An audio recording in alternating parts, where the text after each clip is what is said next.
Assalamualaikum warahmatullahi wabarakatuh. Alhamdulillahi rabbil alamin. Wa bihi nasta'inu ala umuri dunya waddin. Wassalatu wassalamu ala asrafil anbiya wal mursalin wa ala alihi wa sahbihi ajma'in. La ilaha azimul halim. La ilallah rabbul arsyil azim. La ilallah rabbus samawati wa rabbul ard wa rabbul arsyil karim. A'udzu bi kalimatillahi tammati min syarri ma khalaq. Bismillahis sifa. Bismillahil asma. Bismillahilladzi la yadurru ma'asmihi syai'un fil ardi wa la fis sama wa huwas samiul alim. Bismillahis salawat. Allahumma salli ala sayyidina Muhammad. A'udzu billahi minasy syaithanir rajim. Bismillahirrahmanirrahim. Ya ayyuhalladzina amanu kutiba alaikumus syiyamu kama kutiba alal ladzina min qablikum la'allakum tattaqun. Sidang salat zuhur yang dimuliakan Allah Subhanahu wa taala, alhamdulillah pada siang kali ini Allah masih memberikan kita kesehatan dan tentunya kemampuan dalam melaksanakan salah satu perintahnya, yaitu sholat zuhur berjamaah. Sholawat teriring salam semoga terlimpah kepada baginda alam Nabi besar Muhammad sallallahu alaihi wasallam, pada keluarganya, para sahabat, para tabi'in, para alim ulama, dan insyaallah kita sebagai umatnya yang senantiasa taat patuh menjalankan ajaran sunnah-sunnahnya, amin ya rabbal alamin. Para jamaah yang dimuliakan Allah Subhanahu wa taala, insyaallah besok ya atau lusa mungkin kita sudah mulai untuk saum ya. Nanti kita tunggu pengumuman dari pemerintah ya, kapan 1 Ramadan itu dimulai ya. Tetapi paling tidak kita sudah menyiapkan sebuah ilmu ya, sebuah niat yang dipasang kuat-kuat untuk menyambut keagungan dan kemuliaan Ramadan ya. Dalam kitab Jubatul Waizin ya, riwayat Ibnu Abbas radhiyallahu an, sami'na Rasulullah sallallahu alaihi wasallam yaqul, "Lau ta'lamu ummati ma fi Ramadan ya, la tamannau an takuna sanatu kulluha Ramadan." Kalau saja umatku tahu tentang bagaimana keagungan yang sesungguhnya ya, kedalaman yang sesungguhnya, rahasia yang sesungguhnya dalam bulan Ramadan, kulluha Ramadan, pasti akan meminta 1 tahun itu dijadikan Ramadan. Permasalahannya kan umat tidak dibuka ya, pemahamannya secara totalitas oleh Allah Subhanahu wa taala apa yang terkandung kehebatan, kemuliaan dan keagungan Ramadan. Jadi informasi-informasi itu ya sesungguhnya dalam upaya supaya umat itu menjadi taat kepada Allah, wa ma nazzala minal haq ya, semata-mata karena Allah Subhanahu wa taala ya. Jadi kalau saja dibuka oleh Allah Subhanahu wa taala tentang keagungan Ramadan yang begitu hebat, pasti umat ini akan meminta 1 tahun itu dijadikan Ramadan semuanya dalam 12 bulan ini. Kenapa? Lihanal hasanata fi mujtami'atun ya. Karena di situ kebaikan-kebaikan terhimpun di bulan Ramadan. Wa ta'atun maqbulatun, dan ketaatan itu diterima. Wa da'awati mustajabatun, dan semua doa-doa di bulan Ramadan itu insyaallah dikabulkan oleh Allah Subhanahu wa taala. Wa junuba maghfuratun, dan dosa-dosa itu diampuni oleh Allah Subhanahu wa taala. Wal jannatu mustaqatul lahum, dan surga merindukan orang-orang yang berpuasa di bulan Ramadan. Dalam riwayat lain juga dikatakan al-jannatu mustaqatun ila arba'ati nafarin. Surga itu merindukan 4 golongan manusia. Apa 4 golongan manusia itu? Dalil Quran, kemudian wa hafidhil lisan, wa mut'imil ji'an, wa sha'im fi syahri Ramadan, wa sha'imina fi syahri Ramadan. Yang pertama yang dirindukan surga itu adalah orang yang senantiasa dawam istiqomah membaca Al-Quran, mempelajari Al-Quran, dan mentadaburi Al-Quran. Ya. Para mufassir menjelaskan maksud daripada hadis ini seperti itu. Ya, para muhadis. Ya. Jadi bukan hanya membaca, tetapi dia adalah orang yang sungguh-sungguh mempelajari isi kandungan Al-Quran. Ya. Selain membaca, kemudian mentadaburi daripada kandungan isi Al-Quran itu sendiri. Ini orang yang dirindukan oleh surganya Allah Subhanahu wa ta'ala. Wa hafidhil lisan. Yang kedua adalah orang yang senantiasa menjaga lisannya dari perkataan-perkataan yang kotor, bahkan yang mubah sekalipun. Apalagi di bulan Ramadan. Maka tahanlah lisan ini sekuat-kuatnya, ya, dengan niat sungguh-sungguh agar puasa kita itu tidak rusak dengan sebuah lisan kita yang tidak terjaga. Ya. Bahkan kata Nabi itu, tatkala dia bertanya kepada para sahabat, tahukah kamu siapa orang yang bangkrut itu? Ya kan? Atadruna manil muflis, tahukah kamu apa orang yang bangkrut itu? Ya. Kemudian para sahabat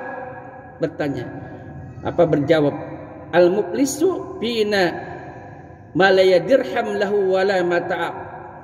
Orang yang bangkrut itu adalah dari kalangan kami adalah orang yang tidak memiliki dirham dan tidak memiliki harta.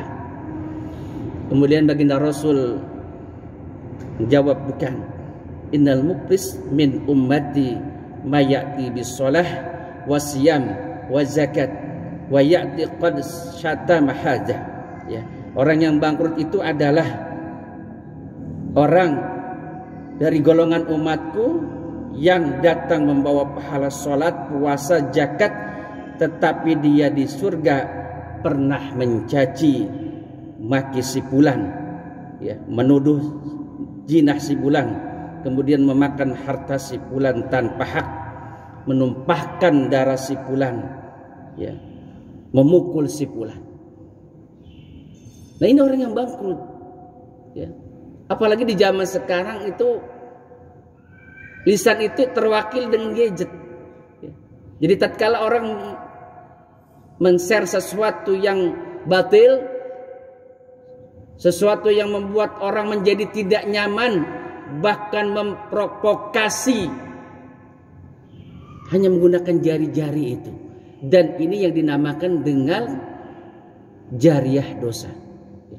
Tatkala kita melakukan suatu kebohongan, kebatilan, atau menerima sebuah berita yang tidak kita lakukan dulu sebuah tabayun, mengecek dulu kebenarannya, kemudian kita share, kemudian ada saudara kita yang tersakiti, bagian kelompok saudara kita yang tersakiti, terzalimi, maka itu adalah udah sebuah dosa yang amat besar di sisi Allah Subhanahu wa ta'ala. Kita sudah wafat, tulisan-tulisan itu, teks-teks itu tetap beredar di WA grup kita, di WA grup teman-teman kita. Dan ini yang disebut dengan jariyah dosa, bukan jariyah amal. Kalau jariyah amal kan jelas, ya, orang yang berilmu, ya, mengajarkan tentang ilmu, kemudian orang yang menapahkan sebagian rezekinya untuk jalan Allah, ya kan, kemudian dia bisa mendidik anaknya menjadi anak yang soleh, dan akhirnya dari anak-anaknya itu, ya, kebaikan-kebaikan muncul dan pahala itu disampaikan Allah karena kesungguhannya mendidik anak. Tetapi ini tidak, ini yang disebut dengan jariyah dosa. Maka hati-hati di bulan Ramadan ini, ya. Wa hafidil lisan, jaga lisan kita dengan sekuat-kuatnya, ya kan.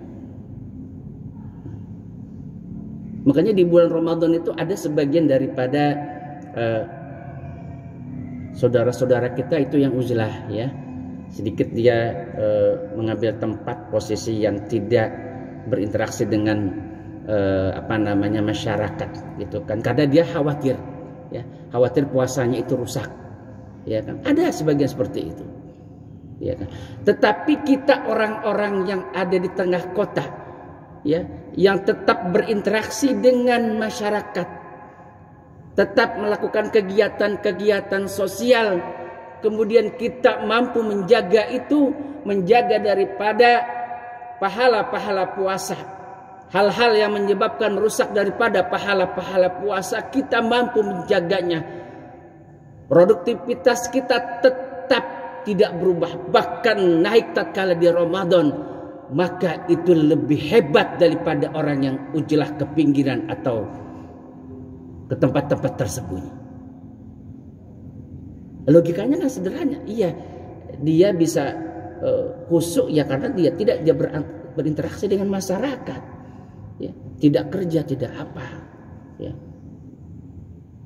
Tetapi kita tetap produktivitas, kerja kita tetap terbangun, ya kan, pelayanan terhadap umat tetap terbangun, ya. Para dosen tetap mengajar dengan penuh keikhlasan tanpa ada rasa letih lelah, ya. Mahasiswa juga dengan penuh dia menuntut ilmu, mendengarkan apa yang disampaikan oleh dosennya, ya. Para tendik juga tetap melayani dengan baik terhadap apa yang harus dia kerjakan untuk melayani daripada umat, ya. Produktivitas kita tetap meningkat, ya. Dan ini luar biasa hebat orang seperti ini, lebih hebat daripada orang-orang tadi yang menyendiri gitu, ya, pergi ke suatu tempat ujlah, membuat misalnya rumah-rumah yang sederhana, dia di situ khalawat, ya. Wajar kalau dia khusyuk, ya. Tetapi kita yang berada di tengah masyarakat, berinteraksi, melakukan sebuah kebaikan-kebaikan, justru itu lebih hebat orang-orang seperti itu, ya. Wa hafidil lisan wa mut'imil ji'an, ya. Kemudian siapa lagi yang dirindukan surga?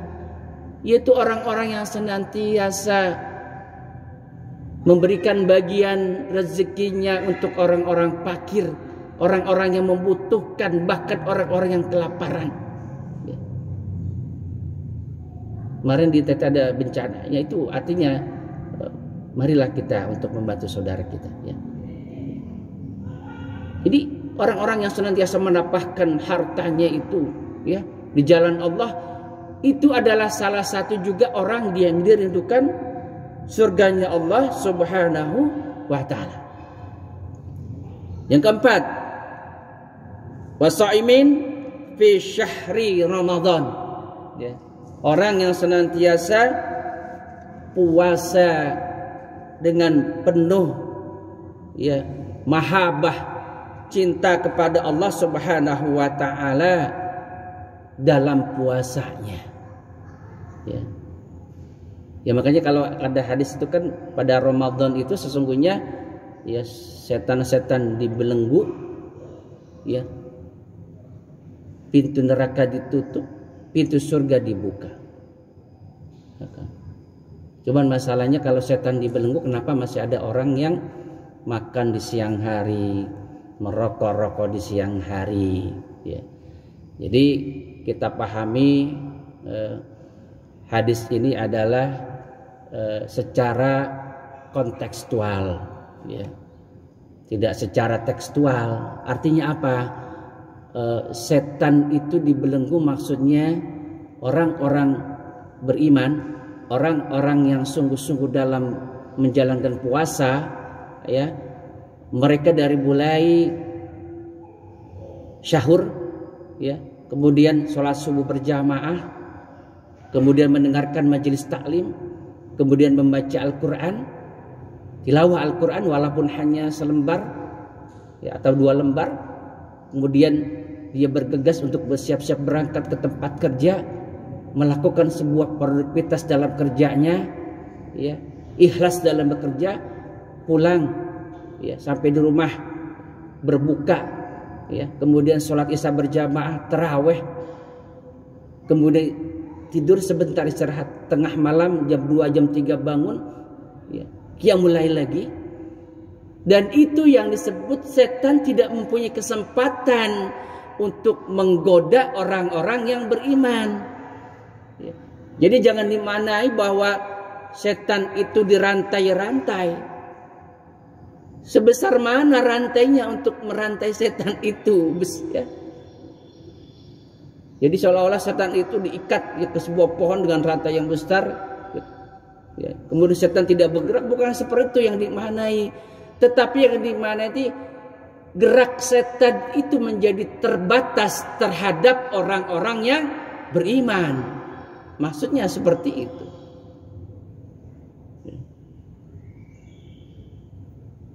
Jadi di Ramadan ini ya iman harus naik, Pak. Ya. Pengajian-pengajian semestinya tidak ditutup, karena puasa itu membutuhkan ilmu juga. Banyak orang-orang yang berpuasa, berlapar-lapar siang, tidak makan, tidak minum, tetapi hanya mendapatkan lapar dan haus.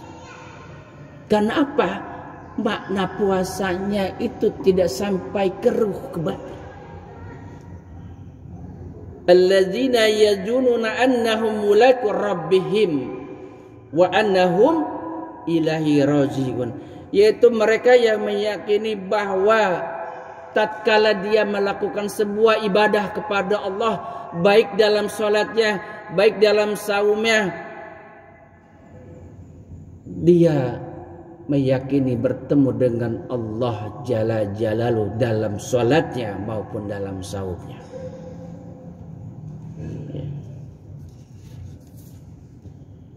Makanya puasa itu adalah ibadah yang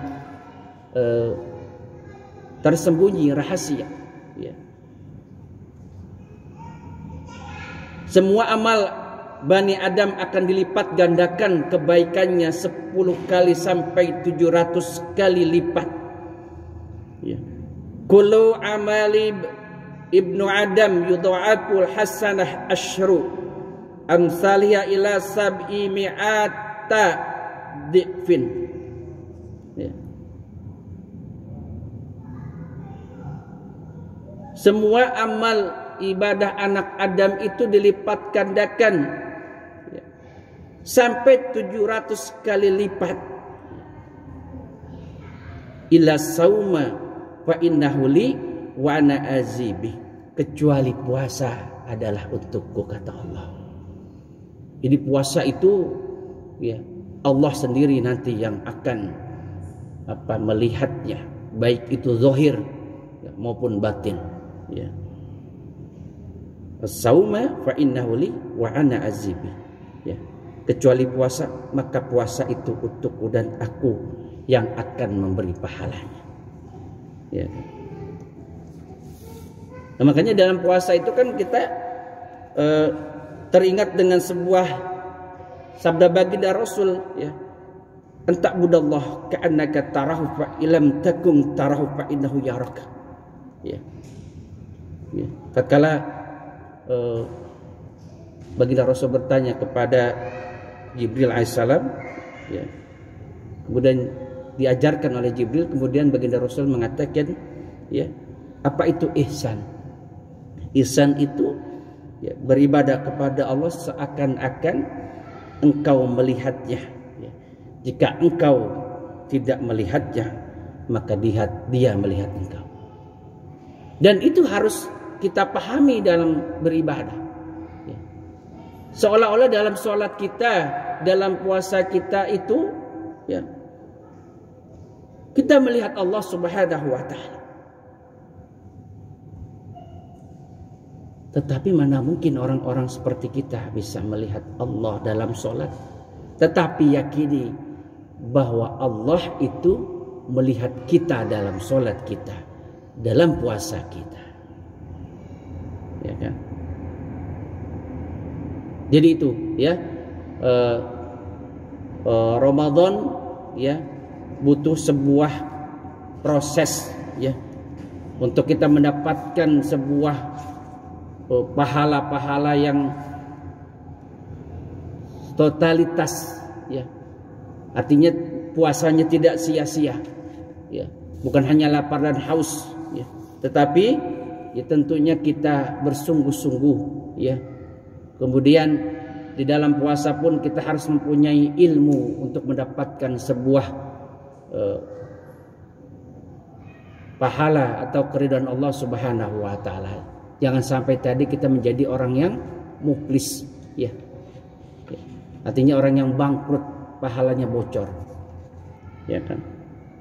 Jadi tatkala kita istiqomah untuk menuntut ilmu, ya, terutama bab puasa nanti, ya, mungkin di rumah bisa buka kitab-kitab fikih, ya, atau terus menghadiri majelis-majelis ilmu, ya, agar puasa kita mempunyai kualitas, ya kan? Sehingga kita di dalam menuntut ilmu itu juga penuh dengan kesabaran, ya. Jadi dalam keterangan Imam Al-Ghazali itu, orang yang menuntut ilmu itu tidak mudah juga, ya.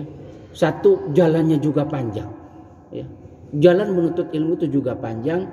Kemudian pasti mendapatkan rintangan-rintangan yang luar biasa, yang, ya. Ketiga, tidak mudah dalam sekejap kita mendapatkan ilmu itu. Dan keempat adalah tujuannya kita mencari ilmu apa? Untuk apa kita mencari ilmu? Ya kan? Bahkan dalam sebuah hadis dikatakan, man talabal alima yufaqirul ulama aw liyumariya bihi sufaha aw liyasrifi bihi wujuhan nasi ilahi adkhallahu nar. Ya, barang siapa yang mencari ilmu agar bisa membanggakan diri dengan ilmunya terhadap para ulama, ya, atau agar bisa berdebat, ya, memamerkan ilmunya terhadap orang-orang bodoh, atau agar menjadi perhatian manusia, menjadi public figure, maka Allah akan memasukkannya ke dalam neraka. Sekarang kan ironis, Pak, orang yang baru masuk Islam beberapa tahun, ya, kemudian dia mendebat seorang yang bisa dijuluki sebagai syekh ahli tafsir, bahkan sudah mendunia, yang belajarnya sudah lebih dari 40 tahun tentang ad-din. Ini orang baru belajar agama 1 tahun, mukhalaf juga, dia baru masuk Islam, bisa mendebat orang-orang seperti itu. Makanya kata Nabi ini, kalau tujuannya mencari ilmu itu adalah untuk mendebat ulama, ya, untuk terus melakukan sebuah diskusi-diskusi yang sesungguhnya malah memecah belah, ya, malah merusak daripada ukhuwah itu, memamerkan ilmunya, maka kata Nabi, ya, orang ini akan dimasukkan ke dalam neraka. Tujuannya bukan mencari ridha Allah masalahnya, untuk berdebat. Kita lihat di media sosial itu. Ya, makanya kalau orang-orang yang cukup ilmu, ia tidak akan berdebat di medsos, Pak. Karena dia tahu apa-apa yang disyariatkan itu seperti apa, maksudnya apa, tujuannya apa, dan hikmahnya apa. Orang-orang alim itu tidak suka berdebat, kecuali dalam diskusi-diskusi yang khusus. Ya kan orang baru belajar agama, ya, sebulan, 2 bulan, 3 bulan, bahkan mengambil kesimpulan tentang ayat tersebut. Naudzubillah summa naudzubillah. Ya kan. Wa man adlamu mimman iftara 'ala Allahi kadziba wa huwa yud'a ilal Islam. Ya. Jadi Allah itu sangat membenci terhadap orang, ya, yang berdalil dengan agama, ya, mengangkat simbol-simbol agama, tetapi sesungguhnya dia mempunyai kepentingan di luar daripada tujuan kepada Allah Subhanahu wa taala. Apa? Nafsunya, syahwahnya. Ya. Dia gunakan simbol-simbol agama. Ya kan? Makanya terorisme itu dan radikalisme itu kan karena dia tidak memahami daripada ayat-ayat Al-Quran dan hadis baginda Rasul itu secara utuh. Ya. Makanya pesan kepada orang tua untuk menjaga anak-anak. Ya, apakah dibenarkan, ya, kita merusak fasilitas umum, yang merusak rumah ibadah agama lain dengan dalil agama? Nauzubillah.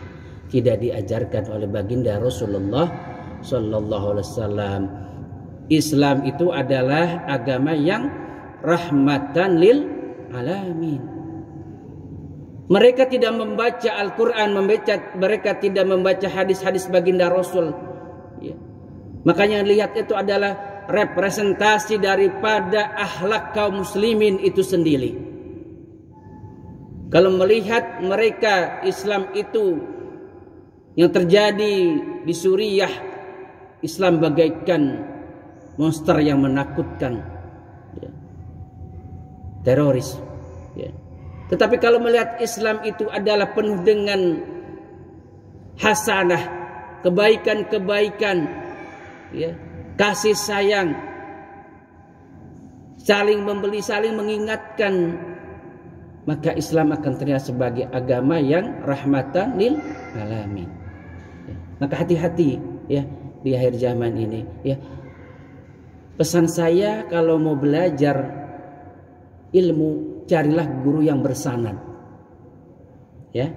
Maksudnya guru kita punya sanad, gurunya siapa, kemudian ke siapa belajarnya, sampai kepada baginda Rasulullah Sallallahu Alaihi Wasallam. Jangan hanya belajar di Google atau di Yahoo atau di apapun.